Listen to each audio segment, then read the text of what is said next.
चरखी दादरी शहर में आज जिले के पूर्व सैनिकों व युवाओं ने बैठक का आयोजन किया गया, जिसमें ऑल इंडिया कांग्रेस कमेटी पूर्व सैनिक विभाग के राष्ट्रीय अध्यक्ष कर्नल रोहित चौधरी ने शिरकत की। इस दौरान उपस्थित सभी ने केंद्र सरकार की अग्निपथ योजना के विरोध में रोष जताया। बैठक को संबोधित करते हुए कर्नल रोहित चौधरी ने कहा कि भाजपा सरकार युवाओं व सैनिकों के हितों के साथ खिलवाड़ कर रही है, जो बहुत निंदनीय है। उन्होंने कहा कि अग्निवीर भर्ती के नाम पर युवाओं को भ्रमित किया जा रहा है। भाजपा सरकार ने देश की सेना को कमजोर करने का काम किया है। उन्होंने कहा कि भारत देश में जय जवान और जय किसान का नारा लगाया जाता है, लेकिन भाजपा सरकार ने जवान और किसान के साथ दुर्व्यवहार किया है। उन्होंने बताया कि कांग्रेस नेता राहुल गांधी जवानों व किसानों की समस्याओं को लेकर बहुत गंभीर है। कांग्रेस की सरकार बनने पर अग्निपथ योजना को बंद करके रेगुलर भर्ती की जाएगी, जिसमें लाखों युवाओं को भर्ती किया जाएगा। उन्होंने सभी पूर्व सैनिकों व युवाओं से आह्वान किया कि एकजुट होकर अग्निपथ योजना का विरोध करें और सरकार से जल्द अग्निपथ योजना को बंद करने का आग्रह किया। देखिए, सैनिक, पूर्व सैनिक, युवा, किसान, ये सब हरियाणा के जुझारू जय जवान, जय किसान और जय पहलवान के परिवार के हैं। यहां पर हमने जो आज बैठक रखी थी, उसका मेन उद्देश्य ये था कि जैसे हमने सेंटर के चुनाव के लिए, लोकसभा चुनाव के लिए राहुल गांधी जी ने जिस तरह से पाथ ब्रेकिंग मूवमेंट न्याय पत्र दिया था, उसका संदेश यहां तक ले जाएं। और जिस तरह से हमने अग्निपथ योजना, अग्निवीर जिसके तहत रिक्रूट किए जाते हैं, उसके खिलाफ पूरे देश भर के अंदर एक मूवमेंट चलाया था, एक आंदोलन चलाया था, एक जन आंदोलन खड़ा हो गया था और देश में उसका बहुत बड़ा असर पड़ा और देश की सुरक्षा से खिलवाड़ था।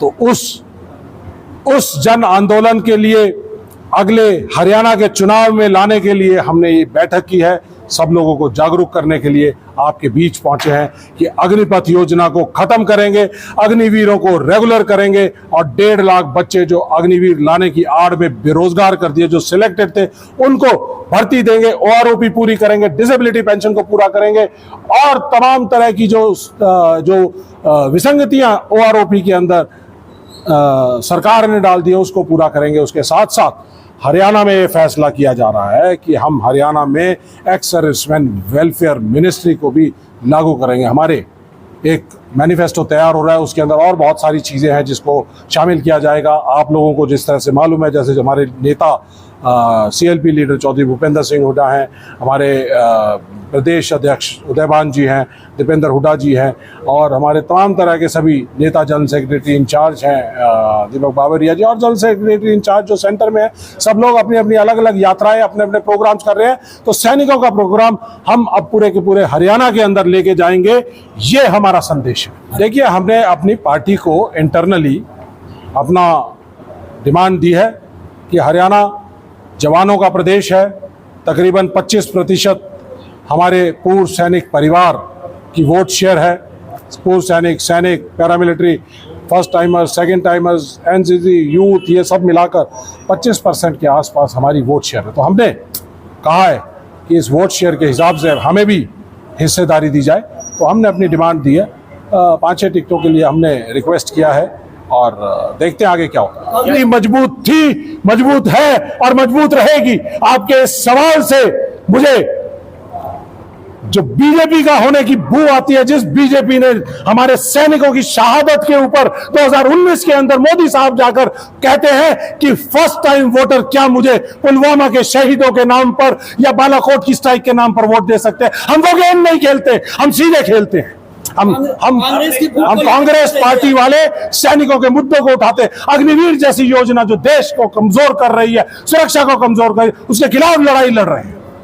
देखिए, कांग्रेस सरकार ने, आप जिसकी बात कर रहे हैं, ये आउटसोर्सिंग पार्ट 2 के अंदर 2014 के अंदर जो उस पॉलिसी को पूरा करते थे, उन लोगों को पक्का किया और पार्ट 2 पॉलिसी के अंदर जो अभी आ रहे हैं, उसको हमने कांग्रेस पार्टी ने कहा है कि अपने मैनिफेस्टो में भी जगह दे रहे हैं कि हम नीतिगत तरीके से नीति बनाकर उन लोगों को पक्का करने का, देखकर कि जो पक्के हो सकते होंगे उनको पक्का करेंगे। बाकी आप देखना कि हमारे मैनिफेस्टो के अंदर बहुत कुछ आएगा। आप देखिए, आप गलत बयानी ना करिए।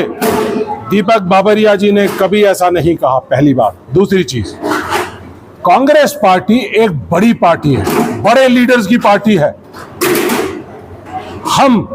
मैं राष्ट्रीय अध्यक्ष हूं कांग्रेस पार्टी के पूर्व सैनिक विभाग का।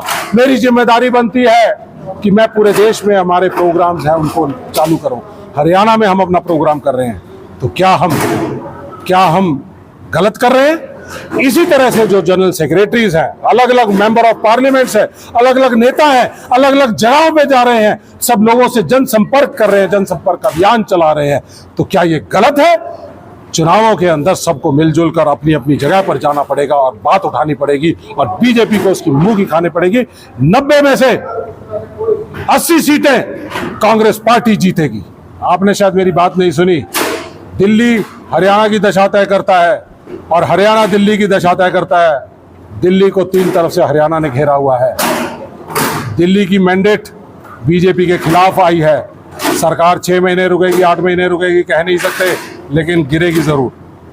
और जैसे ही आएगी तो हमारा कांग्रेस पार्टी का जो न्याय पत्र है, राहुल गांधी जी ने, खड़गे जी ने और हमारे तमाम नेताओं ने सब देश में कहा है कि जैसे आएंगे देश की सुरक्षा को चाक चौबंद करेंगे, और अग्निपथ योजना जो देश की सुरक्षा के लिए घातक है उसको बंद करेंगे, अग्निवीरों को रेगुलर करेंगे, और 1.5 लाख बच्चों को जो कह रहे हैं रेगुलर 6 महीने में गिर जाएगी। आपको कैसे आइडिया है कि 6 महीने में गिर जाएगी? अब तो उनके पास पूर्ण रूप से भाई देखो, ऐसा है, देसी भाषा है, जिसके पांव जमीन पे ठीक से टिके ना हो, खपचियों पे चल रहा हो, तो मेरा नहीं भाई कितने दिन में गिर जाए। ठीक है, जिस दिन सांस छूटेगा उसे दिन गिर जाएंगे।